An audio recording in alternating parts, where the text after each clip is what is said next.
My name is Maša Seničić. I come from Belgrade, Serbia. I'm a poet, actually a writer. I write all sorts of things, but poetry is what brought me to Ulysses Shelter.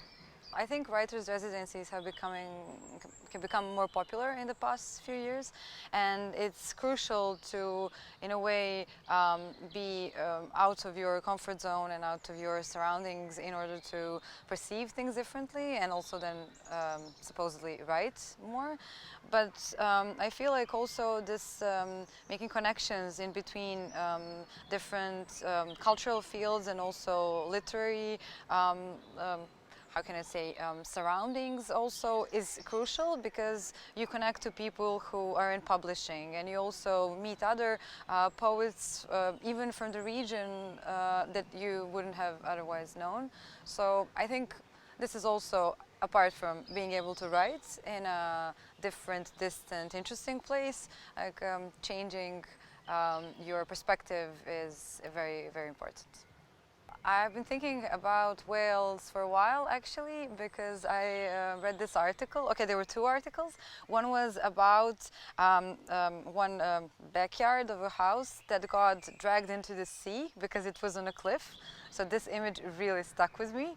There was even like an aerial photograph of it. So I thought, like, oh, wow, imagine your backyard falling into the sea. So this was one thing. And also the other thing, kind of related, was the cliffs. Like the image of the cliffs, like any cliffs, I thought this is Wales, like cliffs, and this specific like a green color of green, like in nature. So this was the idea I had, and honestly, I did see some beautiful cliffs when I was here, and also this green is everywhere, and it kind of doesn't seem to become any more dark, and when the weather changes, it's like this weird self-sufficient greenery that remains vibrant, even though, you know, the rain comes all the time.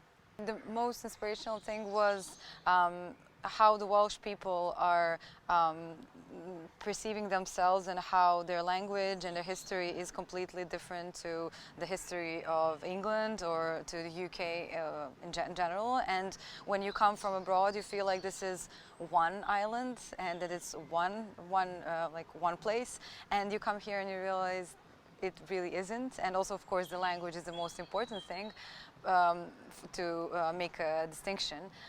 But when you come here, you feel like, yeah, there is something different. You can feel it, and this is something I wouldn't have known if I didn't come. So, you know, I would probably know what the nature looks like from the postcards and magazines and online, you know, like films and stuff like that. But this thing I feel very, very strongly. We went all over Anglesey. We were lucky enough to meet a friend here, and she took us by car all over. And when I saw these lighthouses, these bright, you know, white lighthouses, in contrast to the sea, I felt like, well, this must be, you know, the end of the world. This must look like this, you know, like a beautiful lighthouse and then just sea everywhere. So now I have this image in my head, which I won't forget. And we also saw sea lions on the beach that we went to, and I've never seen a sea lion in nature before. So I thought, okay, well, also this nature is something completely different to what I'm accustomed to, and the sea is so cold and people swim in it. So it's also a different perception of the water itself, and like this water is everywhere and it surrounds, and you know, it's not something that you go to, it's always there. I heard about the Ulysses Shelter from this organization in Serbia called Krokodil, which is actually a partner in the project.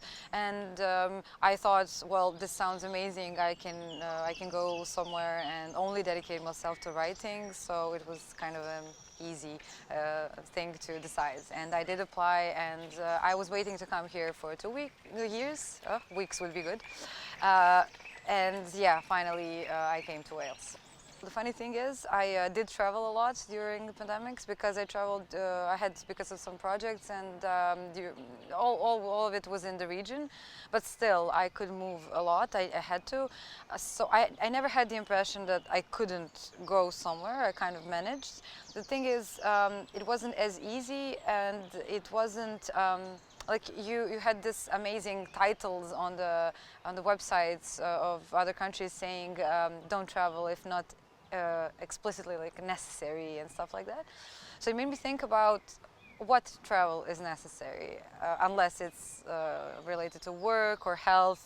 So what is actually necessary? And for me, travel is one of the greatest necessities, like in terms of creativity. And being able to travel only to write is a privilege, obviously. And I believe that people who are not in arts or not in literary world, they are always super surprised when I tell them, wow, I'm going to Wales to write. So they feel like this is such a, like a fairy tale idea. But really, I feel like, yeah, the world is opening up for sure. But I also think the pandemics made us look into ourselves more, into our, cities, backyards, and hopefully made us travel also on the inside and in the surrounding that we all the time believe we know very well, and I guess we don't know it so well. The book I'm writing now is about my grandmother and her isolation in her apartment because of her dementia and her years. Like she was very old at the time. So in a way, it is also related to the pandemics, because I was thinking a lot about this apartment and how much it influences oneself.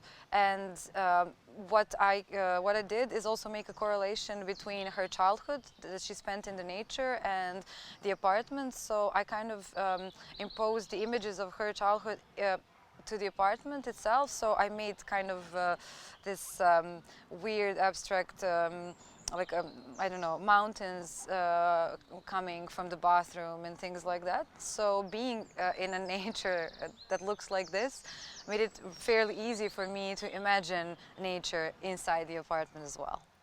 Each day, I'm not the same in the evening as I was in the morning, neither is the world.